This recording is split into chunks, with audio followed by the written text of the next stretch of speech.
আসসালামু আলাইকুম রহমতুল্লাহি ওবরকাতুহু। সম্মানিত দর্শক, 12ই ফেব্রুয়ারিতে যে ত্রয়োদশ জাতীয় সংসদ নির্বাচন হচ্ছে, সেখানে আমাদের মান্যবর মহামান্য যে প্রধান উপদেষ্টা ডক্টর মোহাম্মদ ইউনূস, তিনি ভোট কেন্দ্র পরিদর্শনে গেছেন।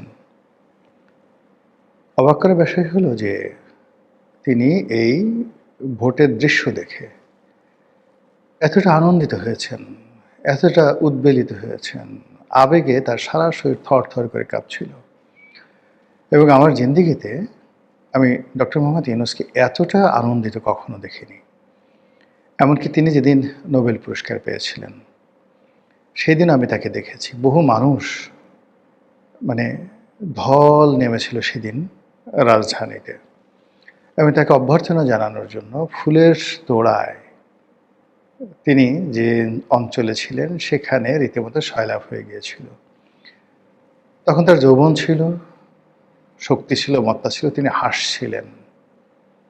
ঠিক সেই দিন তার যে আনন্দ, তার সাথে অনেক বেশি আনন্দ আমি দেখলাম আজকের দিনে ভোট কেন্দ্র পরিদর্শন করতে গিয়ে। তিনি যা বলেছেন, তিনি যা দেখিয়েছেন, তিনি যেভাবে হেসেছেন, তার মধ্যে তার সেই অভিব্যক্তি ফুটে উঠেছে। দ্বিতীয়ত, সম্ভবত যমুনাতে তিনি বসে বসে ভোট দেখছিলেন। তো যমুনাতে ভোট দেখতে গিয়ে তার যেটা হয়েছে,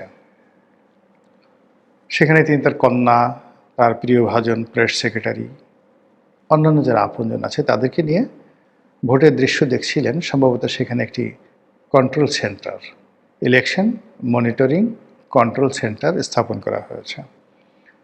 সারা বাংলাদেশে যে বিভিন্ন ভোট কেন্দ্রগুলো রয়েছে, সেই ভোট কেন্দ্রে কীভাবে ভোট দিচ্ছে, সেখানে কীভাবে আইনশৃঙ্খলা রক্ষাকারী বাহিনী কাজ করছে, সেই দৃশ্যটি কেন্দ্রীয়ভাবে হয়তো যে কয়টি জায়গা থেকে মনিটর করা হচ্ছে, ওইরকম একটা মনিটরিং সেল হয়তো যে যমুনা সেখানে স্থাপন করা হচ্ছে। আপনারা জানেন যে এবারের ভোট অন্যবারের চেয়ে বিভিন্ন কারণে ব্যতিক্রম। এর কারণ হলো প্রতিটি ভোট কেন্দ্র সিসি ক্যামেরার অধীনে আনা হয়েছে। আবার প্রায় 30,000 সেই আইনশৃঙ্খলা রক্ষাকারী বাহিনী, তাদের শরীরে ক্যামেরা লাগিয়ে দেওয়া হয়েছে, বডি ক্যামেরা। ফলে ভোট কেন্দ্রের ভিতরে বাইরে এই যে যাদের সাথে ক্যামেরা রয়েছে, মুভি ক্যামেরা, বডি ক্যামেরা, তারা চলন্ত মানে সিনেমার মতো করে প্রতিটি দৃশ্য তাদের সেই ক্যামেরায় ধারণ করা হচ্ছে এবং যারা কন্ট্রোল রুমে বসে আছেন তারা সেই দৃশ্য দেখতে পাচ্ছেন। তো সেই দৃশ্য নিঃসন্দেহে ডক্টর মোহাম্মদ ইউনূস দেখছেন এবং দেখে তার মনে ভীষণ রকম আনন্দ লাগছে। এটার ইতিবাচক দিকগুলো বলে নেই। ইতিবাচক দিক হলো যে ডক্টর মোহাম্মদ ইউনূস সেই প্রথম দিন থেকেই বলে আসছেন যে তিনি একটি ভোট দেবেন, পৃথিবীর সেরা একটা নির্বাচন হবে, শান্তিপূর্ণ নির্বাচন হবে, বিশ্ব অবাক হয়ে তাকিয়ে দেখবে এবং আগামী 100 বছরের মধ্যে শ্রেষ্ঠতম নির্বাচন তিনি করে দেখাবেন। তো আজকের দিনে তিনি যদি তার সেই যে প্রতিজ্ঞা, তার যে আশাবাদ, এটি তিনি দেখে থাকেন, সঙ্গত করেন তার মনে অনেক আনন্দ, তিনি অনেক খুশি এবং তার এই প্রাপ্তি পরিণত বয়সে, প্রায় 90 বছর বয়সে তিনি এই যে সফলতা দেখালেন, এটা অনেকে বলার চেষ্টা করছেন যে জীবনে প্রথম পিতা হওয়ার যেভাবে আনন্দ, ঠিক ওইরকম আনন্দ এর আগে আপনাদের মনে আছে যে একজন বৃদ্ধ সংসদ সদস্য জীবনে প্রথমবারের মতো এমপি হয়েছিলেন, তারও ওরকম প্রায় 80-85 বছর বয়স। তো তাকে জিজ্ঞাসা করা হয়েছিল যে আপনার অনুভূতি কী? তখন তিনি বললেন যে জীবনে প্রথম পিতা হওয়ার যেভাবে একটা অনুভূতি, আজকের দিনে আমার ঠিক সেই রকম অনুভূতি। তো ডক্টর মোহাম্মদ ইউনূসের ওইরকম একটা অনুভূতি হতে পারে, আর সেই অনুভূতি যদি হয় তাহলে তার শরীরের কোনো অংশের উপরই তার কোনো নিয়ন্ত্রণ থাকার কথা নয়।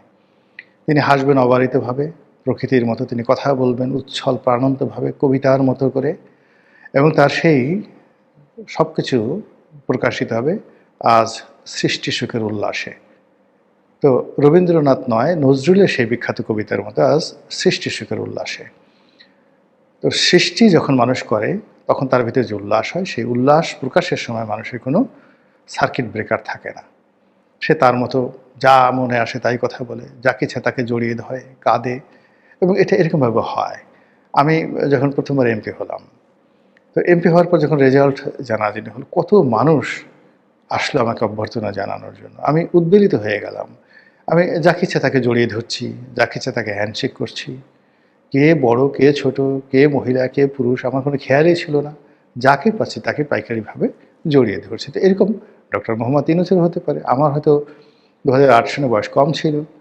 আর যখন মানুষ বুড়ো হয়ে যায় তখনও তার মানুষ সাধারণত তার বয়স কমে যায়, তার এত খেয়াল থাকে না। তো আজকের দিনে তিনি যে আনন্দ দেখাচ্ছেন, উচ্ছ্বাস দেখাচ্ছেন, এটা হতে পারে যে তিনি যা কিছু বলে আসছিলেন গত 17 মাস ধরে মানুষ কেউ তাকে বিশ্বাস করেনি, সবাই তাকে অপমান করেছে, আর আজকের এই দিনে এই সফলতা দেখে তার আনন্দ হতে পারে।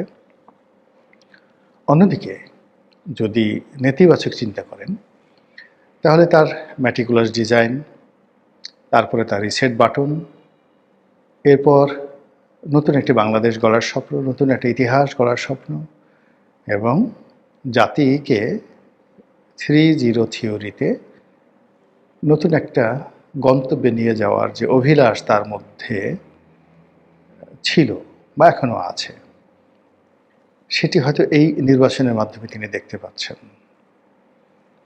এবং সেই অর্থে তিনি কতগুলো কথা বলেছেন। তাকে জিজ্ঞাসা করা হয়েছে যে, স্যার আপনার অনুভূতি কেমন? তিনি বলেছেন, এটা প্রকাশ করা যাবে না। আজকের এই ভোটের মাধ্যমে একটা নতুন বাংলাদেশ গঠিত হলো। অতীতের যত কিছু আছে, মানে উনি ওই অতীতের রিসেট বাটন যে কথাটা, ওইটা মুখ ফসকে এবার বলতে চাননি। বলতে গিয়েও তিনি অনেকটা থমকে গিয়েছেন। তিনি বলার চেষ্টা করেছেন যে অতীতে আমাদের যে সকল ইতিহাস ছিল, যে ইতিহাসের মন্দ দিকগুলো আছে, আজকে কবর রচনা হলো। আজকে থেকে একটা নতুন বাংলাদেশ, এ নিউ বাংলাদেশ গঠন হলো। আর নতুন বাংলাদেশ যদি গঠন হয়ে যায় এই ভোটের মাধ্যমে, সেই বাংলাদেশের স্থপতি কী হবেন? ডক্টর মোহাম্মদ ইউনূস নিশ্চয়ই জামাতের আমিন নন।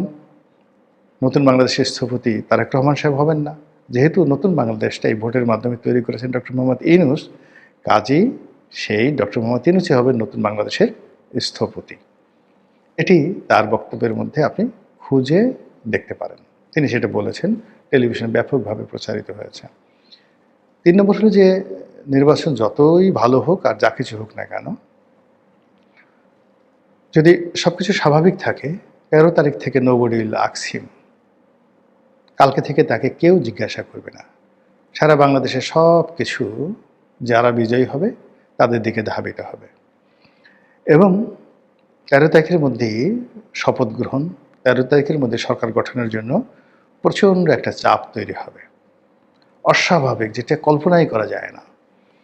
তো সেই ক্ষেত্রে ডক্টর মোহাম্মদ ইউনূস এবং তার সঙ্গী সাথী যারা আছেন তাদের মধ্যে কিছুটা দ্বিধা থাকবে, সংকোচ থাকবে, ভয় থাকবে, আতঙ্ক থাকবে, এবং তাদের পুনর্বাসিত হওয়া, বাংলাদেশে থাকা, সেফ এক্সিট, নিরাপদে চলে যাওয়া, সুন্দরভাবে ক্ষমতা হস্তান্তর করা, এই বিষয়গুলো নিয়ে তাদের মধ্যে এক ধরনের যাকে বলা হয় সতর্ক অভিব্যক্তি থাকবে। কিন্তু তাদের উচ্ছ্বাস দেখে মনে হচ্ছে যে তারাই এই বিজয়ের হর্তা, তারাই এই বিজয়ের অধিকর্তা। তারা যা চাচ্ছিলেন তাই হচ্ছে। তারা যে ডিজাইন করেছিলেন সেই ডিজাইন বাস্তবায়িত হতে যাচ্ছে। এবং সেই ডিজাইনগুলো কি? এই যে বিভিন্ন সংস্কার কমিশন, আলী রিয়াজের বিভিন্ন থিওরি, বদিউল আলম মজুমদারের বিভিন্ন থিওরি, ডক্টর মোহাম্মদ ইউনূসের বিভিন্ন স্বপ্ন, এবং তার সঙ্গে সঙ্গে মানে যারা এই মুহূর্তে আন্দোলনের সবচেয়ে বড় স্টেক হোল্ডার, সেই নাহিদ, সার্জিস বা হাসনাত আবদুল্লারা, তারা কিন্তু ব্যাকফুটেজে যাননি। তারা মন্ত্রিপরিষদ থেকে পদত্যাগ করেছেন, কিন্তু এখনও পর্যন্ত মন্ত্রীপাড়াতে তারা বসবাস করছেন, মন্ত্রীদের বাড়িতে তারা আছেন, এখানে থেকে তারা ইলেকশন করছেন। এত কিছুর মধ্যেও সেই যে বিদেশি ইউটিউবার যারা আছে তারা নাসিরুদ্দিন পাটোয়ারিকে স্বরাষ্ট্র মন্ত্রণালয় দিয়ে দিয়েছে। এর আগে প্রেস সচিব নাহিদ ইসলামকে প্রধানমন্ত্রী বানিয়ে দিয়েছিল, সেখান থেকে এখনও তাকে প্রধানমন্ত্রী হিসেবে তার দায়িত্ব থেকে তাকে নামানো হয়নি। তারা এখনও মানে ওই যে বলেছেন যে ভবিষ্যৎ প্রধানমন্ত্রী, তো নাহিদ ইসলাম যে ভবিষ্যৎ প্রধানমন্ত্রী ওই জায়গা থেকে এখনও তাকে সরানো হয়নি, তিনি এখনও সেই পর্যায়ে আছেন। আবার এই ভোটের পরে নাহিদ ইসলাম খুব দৃঢ়তার সঙ্গে বলেছেন এনসিপির প্রধান যে আমরা বিজয়ের একেবারে দ্বার প্রান্তে আছি, বিজয়ের দ্বার প্রান্তে আছি। এবং তিনি যেভাবে দৃঢ়তা নিয়ে বিজয়ের দ্বার প্রান্তে আছেন বলেছেন, ওভাবে তারেক রহমান সাহেব কিন্তু বলতে পারেননি। অন্যদিকে আজকের এই দিনে আমিরে জামাতের যে অভিব্যক্তি, তার যে ছুটোছুটি, বিভিন্ন মানুষকে তিনি যেভাবে আন্তরিকতা নিয়ে জড়িয়ে ধরেছেন, কোলাকুলি করছেন, আত্মবিশ্বাস দেখাচ্ছেন, যেভাবে আলহামদুলিল্লাহ বলছেন, তার লোকজন যেভাবে ইনফ্লুয়েন্স করছে মানুষজনকে, তাতে করে ডক্টর মোহাম্মদ ইউনূসের হাসি, তার বক্তব্য, জামাতের আমিরের কথাবার্তা, কর্মকাণ্ড এবং নাহিদ ইসলাম থেকে শুরু করে ওই যে নাসিরউদ্দিন পাটোয়ারির আজকের দিনে মানে তার যে তৎপরতা, এবং এর আগে যারা তাদেরকে বিভিন্ন সময় প্রমোট করেছেন ইউটিউবার, তারা তাকে স্বরাষ্ট্রমন্ত্রী বানিয়ে দেওয়া, মন্ত্রণালয় দিয়ে দেওয়া, এই জিনিসগুলোর সঙ্গে যদি আপনি এটা আন্তঃসংযোগ খুঁজে পান এবং আগামী 6 মাস 1 বছর যদি আপনি বিকল্প কোনো কিছু চিন্তা করেন, করলেও করতে পারেন, আর সেটা কাদের জন্য ক্ষতিকর হবে, কাদের রাজনীতির জন্য সর্বনাশ ঘটাবে, তারা সেই বিষয়গুলো নিয়ে কীভাবে চিন্তা করবেন সেটা তো তাদের বিষয়। আপনার আমার মতো যারা লোকজন আছেন, আমরা দূর থেকে দেখি, কথাবার্তা বলি, আমরা শুধু যা দেখলাম, যা বুঝলাম সেই বিষয়গুলো আপনাদের সামনে তুলে ধরতে পারি। মহান আল্লাহ আমাদের সবাইকে হেদায়েত দান করুন এবং হেফাজত করুন। আসসালামু আলাইকুম ওয়া রাহমাতুল্লাহি ওয়া বারাকাতুহু।